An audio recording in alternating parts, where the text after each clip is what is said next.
MyEG Services has inked an agreement with a China-based biopharma company to exclusively distribute its COVID-19 vaccine in Malaysia for 3 years.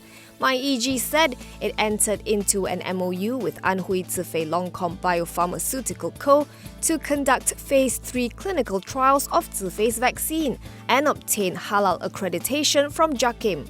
The government e-services provider said in a statement that the commencement of the Phase 3 trials will make Zhifei's vaccine one of the first to undergo the final stage trials in Malaysia under the purview of MOH.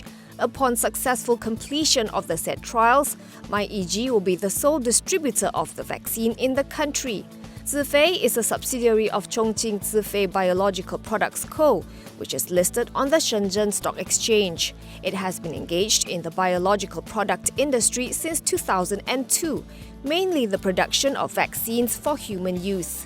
Shares in MyEG jumped to a multi-year high of RM2.19 earlier today, before pairing gains to close still 5% higher at RM1.90 for a market capitalization of RM6.6 billion.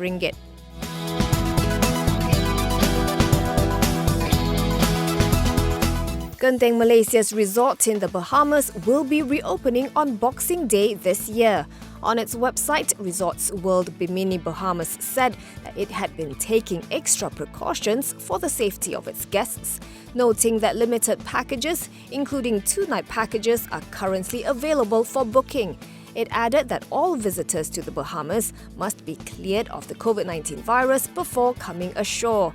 The resort includes some 305 rooms and a casino.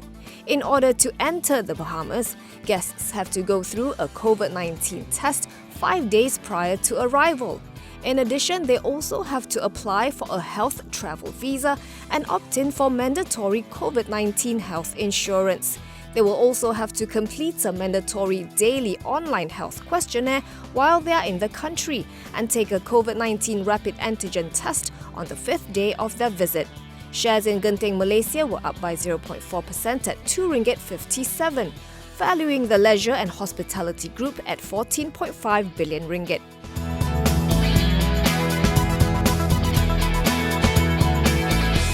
Datuk Sri Tengku Adnan Tengku Mansor, better known as Kunan, has been granted a discharge not amounting to acquittal amid the MACC's complaint against one of the witnesses in his second graft trial. Today's decision marks the third high-profile discharge this year after the granting of the court order to Riza Aziz for money laundering involving 1MDB funds in May and the subsequent discharge and acquittal of Tan Sri Musa Aman of all 46 criminal charges in June.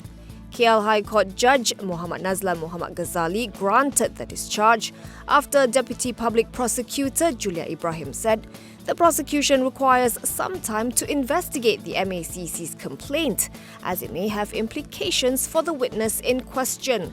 Kunan was accused of receiving a RM1 million bribe from property developer Datuk Tan Eng Boon in 2013.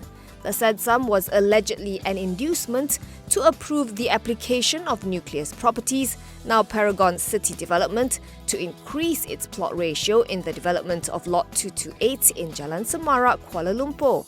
Kunan also faces an alternative charge in his capacity as the then Federal Territories Minister with receiving for himself RM1 million from Tan, knowing that the latter as a director of Nucleus Properties had connection with his official duties. The charge carries jail time of up to 2 years or a fine or both.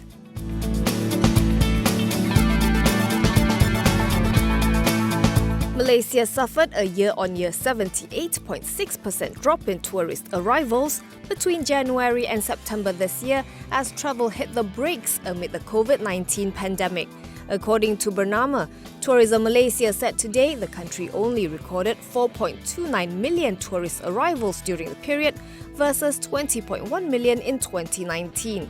It said the lower number of tourist arrivals also saw receipts from tourism drop by 80.9% to RM12.6 billion from RM66.1 billion in the same period last year, with the per capita expenditure registering a decline of 10.7% to RM2,938.40 from RM3,289.30 last year. Malaysia's top 10 tourist-generating markets continued to be Singapore, Indonesia, China, Thailand, India, Brunei Darussalam, South Korea, Japan, Australia and the Philippines. In terms of the number of excursionists or daily visitors, Tourism Malaysia said there were 1.73 million arrivals from January to September, a decrease of 74.9% compared with 6.9 million the previous year. Citing data from the Pacific Asia Travel Association, it added that neighbouring ASEAN countries like Thailand, Singapore, Vietnam and Indonesia recorded a similar decrease of more than 70% in tourist arrivals.